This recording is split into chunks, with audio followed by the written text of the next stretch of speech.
Hello and welcome back, friends. If you are new around here, I'm Big Gata.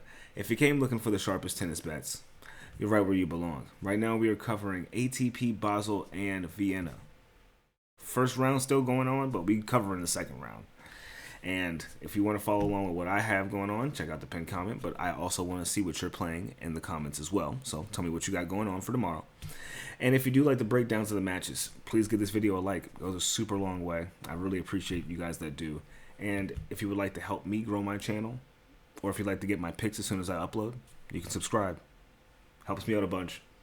It grows the channel, grows the picks, and the variation for you all. So appreciate those that do that as well. And if you are feeling generous, there's a link in the pinned comment every video if you'd like to donate, as well as join the free Discord. So I would advise joining the free Discord if you were looking for extra picks. But other than that, what are we looking like for today?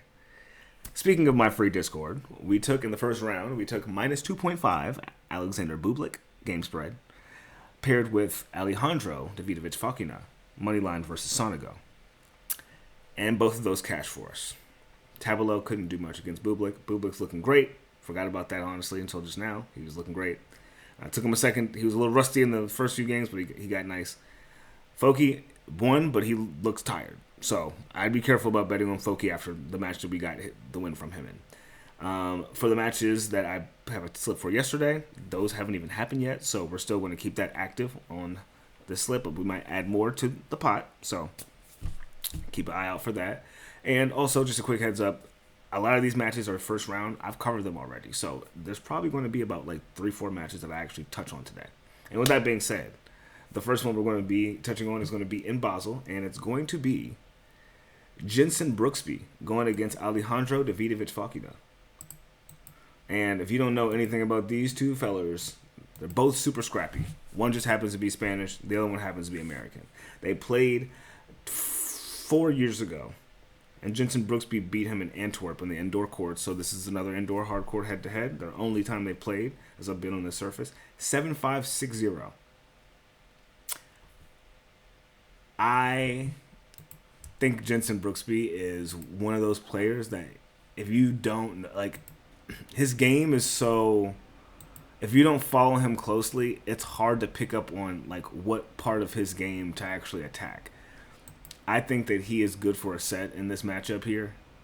I really think he is. On some crazy shit, I think him going over 12.5 could be a thing, but I also think he's good enough to just beat Foki in straights without having to like really exert too much energy. But I like him to just win a set, being as though he's the underdog. I'd probably play him on DraftKings Fantasy, but looks like they don't even have him here for a set on FanDuel. So I'm gonna pop over right here real quick into DraftKings Sportsbook and see what they got for us. They want to tell me about the NBA. We're not doing that right now. All right, Foki. Brooksby to win a set is minus 250. Not a bad parlay piece. I'd take it. I like it. And going into what they have in their history on the indoor courts, Brooksby has a 65% win rate. Foki has a 45. So there's a 20% win rate difference in what they played, but there's also the sample size is very, very close. A little. It's around 50 to 60 matches. Brooksby's barely over 40. So, I still like how he's been playing this season. Foki's been really good on the hard courts, and he played a really, really strong match against Sonego, but I always worry about his stamina, so I wouldn't take him outright to lose against Brooksby. I think that he's good enough to beat Brooksby if he's the underdog. I think Brooksby is in a better position to win this, just with the way things are right now. Sorry if I can't give you more of an explanation than that, but I've just been watching tennis for a while, and Foki's been tired all season, and he leaned on his racket in this last match. So if he's doing that already in the first round, I don't know how far he's going to get in this tournament. So not to say that people can't be tired in matches early on, but he looked gassed. So, we'll see. But next match that we're going to touch on too is going to be the final match that I actually can cover, and that's going to be Jakub Mensik going against João Fonseca.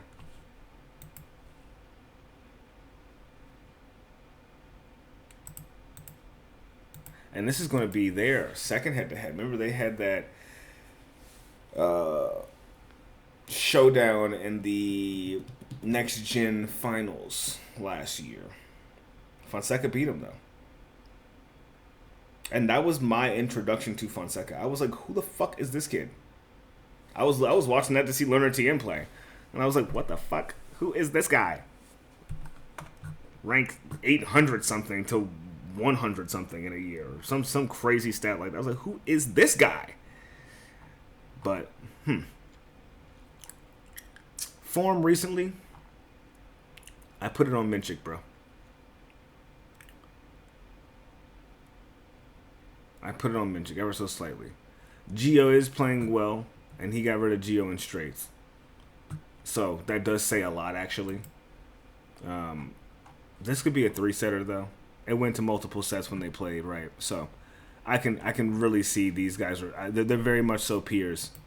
So, one's won a Masters this year, which is why I don't know why he's the underdog. Mensik is the underdog here. I think he's a little bit more ATP battle tested. So, I would go for Mensik to win. I don't think he loses in straight sets to Fonseca, unless Fonseca's in that form that we saw him in last year at around this time.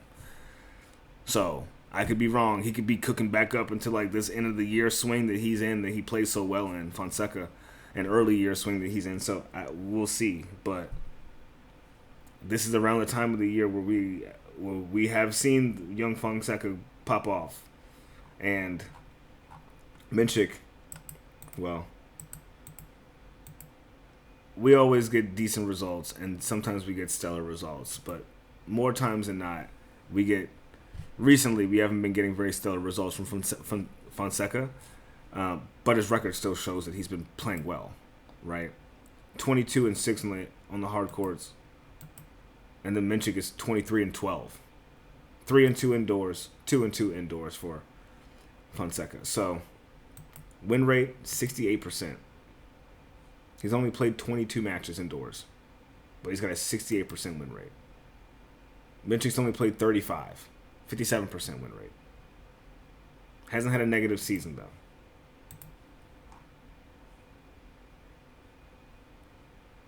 But Fonseca was the final, he was the best player out of the young finalists. The young next-gen finals, he won the finals. That was his biggest success. I still think that Mensik may be able to pull his number here, man. I do. But with that, we will move on with everything else. If you guys were looking for some insight on the Lehecka and Botic van de Zandschulp match, or the Sebastian Korda versus Humbert match, or the Casper Ruud versus Quentin Halys, Felix Auger-Aliassime versus Diallo, those are all being covered in the previous video, so make sure you go back and check that out if you want to get that Basel coverage. If you are looking to get some of this Vienna coverage, we only have 2 matches, and the one we're going to be touching on first is going to be Talon Griekspoor going against Brandon Nakashima. And boy, oh boy, is this going to be a good one. I think these guys, when they're in the iffy forms that they've been in recently, play exactly the same. So, I feel like just off bucks, this is going to be a 3-setter. And their last head-to-head, which was about 3 years ago, it went to a 3-setter. The serve and volley game from Griekspoor was able to get rid of Karen Khachanov in 3 sets, which I told you. Bro. I think he might be here, bro. I think Griekspoor is here a bit. I think he's good for another set. I'm not going to say he can outright beat Nakashima, because Nakashima is a beast on these indoor courts. But he's only a +100 underdog. So, what is that telling ya? what does that tell you, laddie? They're both minus 300 and beyond for a set. I wouldn't touch it, honestly, unless you were... The prices on this match are a little bit fucked. Plus 100 for Griekspoor, minus 130 for Nakashima. That's, I mean, if you want to take Nakashima, it's a good price for him. But I just don't trust this match. I don't have any bet for it. Maybe over total games or maybe a 3-setter. That's plus 100 as well. I'd go for that, honestly. I could see it going to 3 sets more than anything else. Which would, I guess, mean over total games. I just am not good at telling you or picking the number for myself, so I just don't even bring it up. But Griekspoor is 4-3 on the indoors. Went 10-11 so far this season. On the outdoors, he's 31-23. Nakashima's 34-27, going 19-14 and 2-2 on the indoors. So as far as the win rate, it's about a 14% win rate that Nakashima has on Griekspoor on the surface. So him being minus 130 might be a little bit more appeasing to you. But I do think that he can lose a set to Griekspoor if he plays well. Which means that it could go to 3. So it's my 2 cents on that. I'll move on with our last match of this very short video, which is going to be Alex de Minaur going against Filip Misolic. And this is going to be the first head-to-head for these two. Misolic did do very well going against Ugo Cobolli, beating him in straights. 7-5, 7-6. Very impressive. I said that Ugo might be good for a set. I would have been wrong taking it. So, if anyone did take it because of me, I apologize. It happens, though. And then we had the young Swiss right-handed but one-handed backhand Rudianov lost, only getting 5 games to himself of holding, losing to de Minaur 6-4, 6-1. So Misolic, I see more of the same. He's a clay player. He hasn't been playing too great on the indoor courts, and going against the guy who's labeled the demon, I do not think that this is going to be much of a contest. I would expect and hope that he plays to like demolish him. So covering a spread, he should be good for minus 5.5. De Minaur should be able to really do that, but I would see minus 3.5 is minus 475. That's not good enough for me. Minus 4.5 is minus 185. If you want to take that, it's a little bit risky if you ask me, though. It's a little bit risky. But I think he's good for it. I just think it's a little bit risky. So, if you are looking for more coverage on Vienna, which will probably be the Machac and Cobolli match, or the Popyrin Berrettini, Dzumhur, Moutet, Medvedev, Borges, Sinner, Altmaier, again, you can check the previous video. I have all that covered for you guys if you want to get a good look at it. I do want to say, though, with some of the things I did say, like first the Sinner match,